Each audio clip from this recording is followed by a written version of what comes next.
ये orthogonal property of Hermite differential equation. अब Hermite की जो हमारी डिफरेंशियल इक्वेशन की आर्थोगोनल प्रॉपर्टी है वो ये है, minus infinity to plus infinity e to the power minus x square H n x H m x d x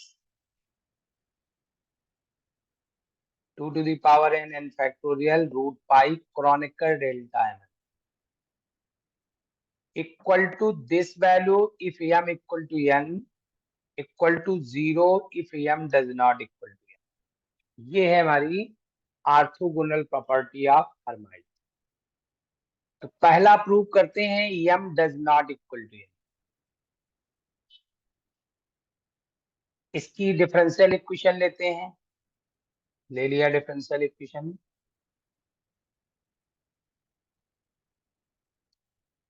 यहां आपको e to the power minus x square का multiply भी करा,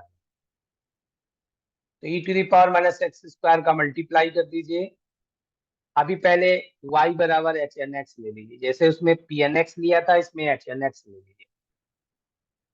तो d two y upon d x two क्या हो जाएगा, H N double dash x minus two x H N dash x two n H n x E to the power minus x square से multiply कर दीजिए। अब ये जो शुरू के दो टर्म हैं इनका डी बाई डी एक्स लिख दीजिए। क्या बनेगा, D by D X E to the power minus x square H N dash X.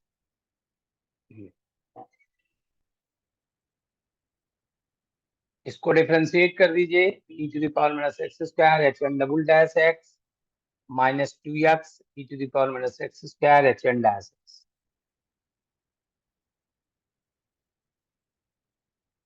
Similarly mth के लिए लिख दीजिए, नो प्रॉब्लम, बिल्कुल सेम पहले जैसा। आप इस इक्वेशन को मल्टीप्लाई करिए एच एन एक्स से, नहीं एच एम एक्स से, और इसको मल्टीप्लाई करिए एच एन एक्स से, और दोनों सब्ट्रैक्ट कर दीजिए, सेम प्रोसेस।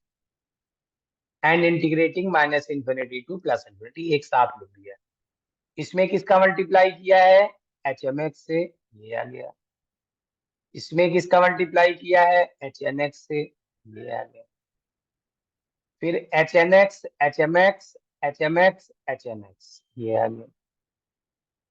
अब आप इसको इंटीग्रेट कर दीजिए, पहला टर्म में दूसरे का इंटीग्रेशन, ये आ गया। फिर पहले टर्म का डिफरेंशिएशन दूसरे का इंटीग्रेशन, ये आ गया। इसमें पूरा लिख दिया गया है। इसी प्रकार एक टर्म आ गया, एक टर्म ये आ गया, ये इससे कैंसिल हो गया। दो बचे टर्म ये, और एक ये बचा और एक ये बचा। देखिए ये टर्म अभी आपका जीरो भी हो जाएगा क्योंकि E to the power minus minus x square है। अब चाहे आप माइनस इंफिनिटी रखो चाहे प्लस इंफिनिटी रखो, E to the power minus infinity का स्क्वायर जीरो होता है। इंफिनिटी का स्क्वायर तो होता ही नहीं है, एक्स की जगह इंफिनिटी लिखना पड़ेगा, तो ई to the power minus infinity ही आएगा क्योंकि इंफिनिटी का स्क्वायर नहीं दिया जाएगा, जीरो। और जब माइनस इंफिनिटी रखोगे तब ध्यान देना पड़ेगा कि यक्स स्क्वायर करने में अगर डायरेक्ट केवल यक्स होता और लिमिट माइनस इंफिनिटी रख देते तो ई to the power plus infinity हो जाता, इसकी वैल्यू इनफाइनाइट होती है। लेकिन चूंकि e to the power minus x square है तो माइनस इंफिनिटी रखोगे तो ई टू द पावर स्क्वायर होने से वो इंफिनिटी ही हो जाएगा, मतलब e to the power minus infinity ही रहे। फिर से कह रहा हूं, e to the power minus x होता तो एक्स की जगह इंफिनिटी रखते तो ई to the power plus infinity हो जाता, इसकी वैल्यू जीरो। लेकिन अगर e to the power minus x square है तो ई to the power minus infinity square हो जाएगा। वैसे इंफिनिटी स्क्वायर का मतलब नहीं है, इनफाइनाइट ही है वो टर्म, उससे बड़ा नहीं हो सकता, जीरो। लेकिन माइनस को प्लस करने में उपयोग हुआ है इस स्क्वायर में। अब आपके पास आ गया ये, और n और m इक्वल नहीं है, इसलिए ये टर्म आपका 0। तो ये आपका बिल्कुल सेम मैच कर गया, आपका लिजेंडरी जैसा मैच कर गया पूरा। अब दूसरा पार्ट इसमें क्या किया था, जनरेटिंग फार्मूले का उपयोग किया था। यहां भी दूसरे पार्ट के लिए जनरेटिंग फार्मूले का उपयोग।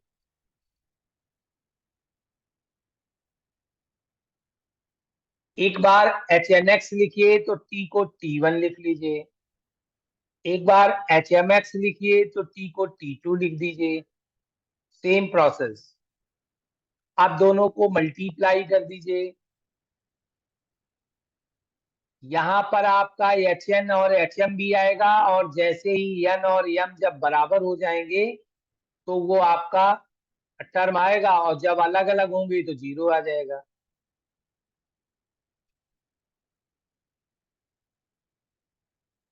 तो देखिए ये लिखा हुआ है, अभी मैंने कुछ नहीं किया है, केवल बस साथ में मिला के लिख दिया है। अब मैंने बताया था कि n does not equal to m के लिए तो ऑलरेडी 0 होता है, वो टर्म नहीं लेना है, n इक्वल टू m लेना है। तो n देखिए अभी ऐसे ही लिखा हुआ है, e to the power minus x square का मल्टीप्लाई भी करना पड़ेगा आपको, क्योंकि आपको चाहिए e to the power minus x square. e to the power minus x square का मल्टीप्लाई कर दिया, क्योंकि आप देख रहे हो आपको प्रूव करने में चाहिए e to the power minus x square, multiply कर दीजिए। ये तो सारी चीजें लर्न करनी पड़ती हैं।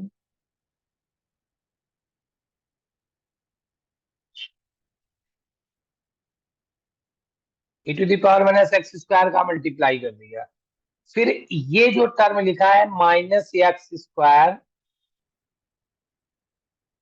Plus 2 T1 plus T2 minus T1 square minus T2 square, इसका होल स्क्वायर लिखना चाहते हैं, तो इसका होल स्क्वायर लिख दिया है minus x minus T1 minus T2 का होल स्क्वायर। अगर आप इसको तोड़ोगी तो क्या आएगा, x square T1 square T2 square पहला दूसरा माइनस 2x T1 पहला तीसरा 2x T2 दूसरा तीसरा में माइनस कॉमन ले लोगे तो T1 प्लस T2 आ जाएगा।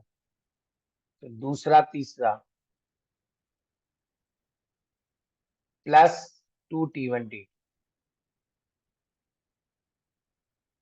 माइनस एक बाहर ले लोगे तो आ जाएगा प्लस 2T1। अब मिलाइए जरा, माइनस एक्स स्क्वायर है, माइनस T1 स्क्वायर है, माइनस T2 स्क्वायर है, प्लस 2x T1 है, प्लस 2 माइनस का अंदर गुणा करेंगे प्लस 2x T2 है। एक टर्म एक्स्ट्रा आ गया माइनस में ही आएगा, एक टर्म अभी अंदर तो प्लस आएगा, बाहर जब होगा तब माइनस हो जाएगा। एक टर्म एक्स्ट्रा आएगा माइनस 2T1 T2, ये एक्स्ट्रा टर्म, इतना आपको और प्लस करना पड़ेगा, प्लस 2T1। यही थोड़ा सा आप लोग गड़बड़ कर सकते हो, तो यहाँ की बात तो सीधा हो जाता है। आप देखिए इसके बाद e to the power 2T1 T2 बाहर कर लिया, दो टर्म बना लिए इसके, यहाँ dx आएगा। यहाँ की बात ये लाइन आ गई है। अब यहाँ देखिए दोनों अलग अलग लिखे हैं, when m does not equal to n और एम इक्वल टू एन, तो आप सीधे सीधे एम इक्वल टू एन केवल एक ही टर्म लिखा देंगे बस, इसको आप छोड़ दिए, इसको लिखिए ही नहीं, क्योंकि ये टर्म ऑलरेडी देखो आगे लिख रहे हैं कि last term will be 0 due to first property,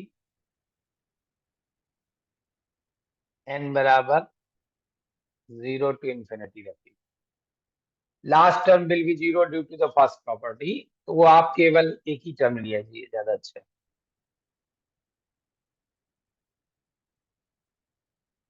अब इसके बाद e to the power 2T1 T2 तो बाहर चलेगा, अब x minus T1 minus T2 को u मान लीजिए, तो dx is equal to du हो गया।